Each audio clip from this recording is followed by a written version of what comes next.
Imagina si un día amaneces completamente amordazado, amarrado, y de igual manera tienes que responder a todos tus quehaceres, tus diferentes quehaceres, ya sea en tu casa, en tu trabajo, estudios, en fin. Imagina si estás amarrado de tal forma en el cual no puedes soltarte por ti mismo. Y de igual manera tienes que continuar tu vida, tienes que seguir viviendo, seguir haciendo tus cosas. ¿Cómo te comunicas? ¿Cómo te alimentas? ¿Cómo te trasladas de un lugar a otro? Me gustaría que por un momento, me gustaría que por un instante te imagines ahí donde estás, esta situación y lo complicado, todas las cosas que acarrea estar en esta situación, lo complicado que podría ser vivir un tiempo o quizás tu vida de esta manera.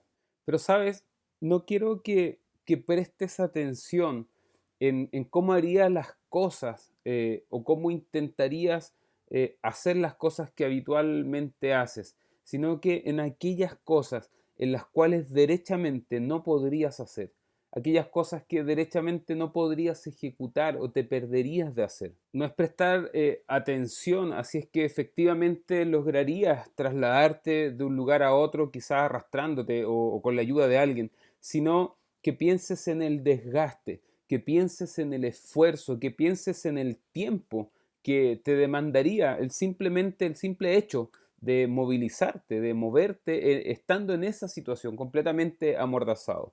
No en cómo harías lo que habitualmente haces, sino todas aquellas cosas que perderías de hacer. Apocalipsis capítulo 21, verso 8.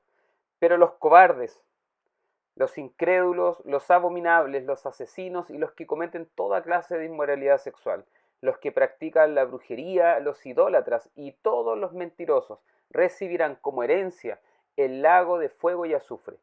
Esta es la segunda muerte. Este sin duda es un versículo que leemos o se puede leer con mucho recelo.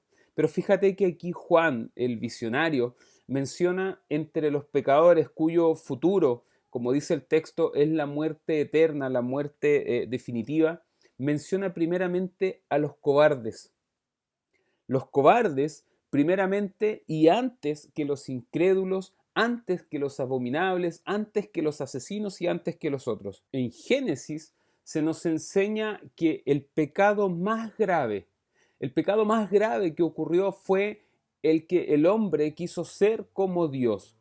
Pero la tentación no consiste solamente en querer ser desesperadamente como Dios, sino en la debilidad, en la cobardía, en el cansancio de no querer ser, de no aceptar, de rechazar aquello que Dios nos propone, aquello que está en su perfecta voluntad para con nosotros. Este es el pecado que más hondamente, que más profundamente nos amenaza.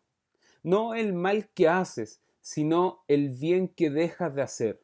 No los delitos que puedas cometer, sino las omisiones de aquellas cosas que Dios espera para tu vida. Su palabra nos enseña que el pecado nos ata, que el pecado pasa a ser como una especie de lastre que acompaña fielmente al condenado. El filósofo francés Gustave Thibon nos advierte y dice: el pecado más grave, tal vez el pecado sin remisión, no consiste en violar tal o cual precepto universal, sino en rechazar una vocación personal.